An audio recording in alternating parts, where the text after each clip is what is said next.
Groundhog has moved in the backyard. Does anyone know someone that can relocate him? He has made a mess with the tunnel.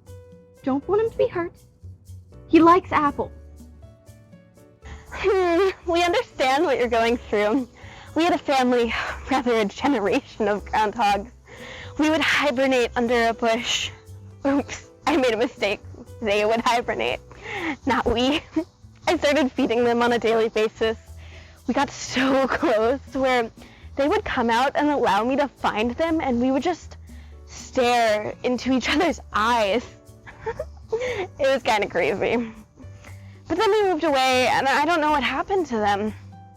Before I married my husband, he would trap some of them and transport them to a golf course. But when we got married, I wouldn't allow him to do that. But in saying all of that, it is a problem. Groundhogs. No way to coexist. I think it's awfully cool when animals like our yard want to stay. We decided to overlook the mole tunnels, the most annoying so far, because they eat grubs. Our possum eats ticks and bad snakes. The bunny eats weeds. The black snakes eat bad snakes. The fox eats the moles. Hope you can work something out. Groundhogs are unique in that they undermine the foundation of your home and shoot through all kinds of wiring or plumbing. I agree with the rest of them. We even forfeit a fair amount of cat food to possums and raccoons. We have birds that live in our barn, and we may or may not have bats that live in our non-working chimneys. But groundhogs just cause too much damage. It's sad because they're cute and can be a bit tame, but they just cause problems. I have heard that they can jump on a dog and do a lot of damage.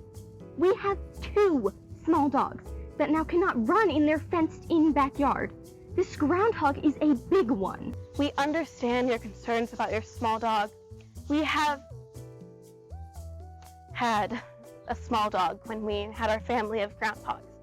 But to be honest with you, the groundhogs always seem to run away from the dogs, and everything else for that matter.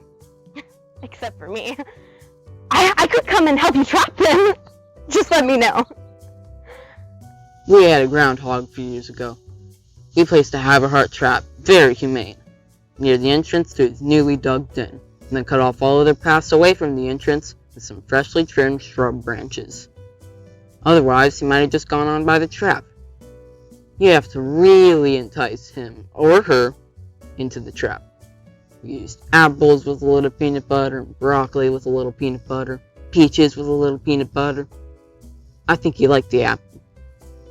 We felt the need to relocate George the groundhog because he was taken right near one of the footings of our house.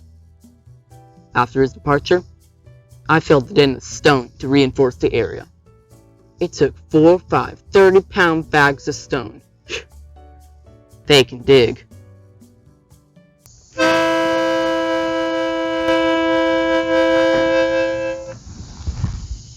When I moved here in 1980, these towns were woodlands, farms, and fields, inhabited by the animals, both wild and domesticated. But then came the invasion of the humans. And yes, I am an old codger who wishes some things would not change. But when you take over the land of the wild for your housing development, don't expect the animals to go quietly. No worries. Just read the book Empty Planet about the coming human population collapse. Bambi and Thumper will prevail.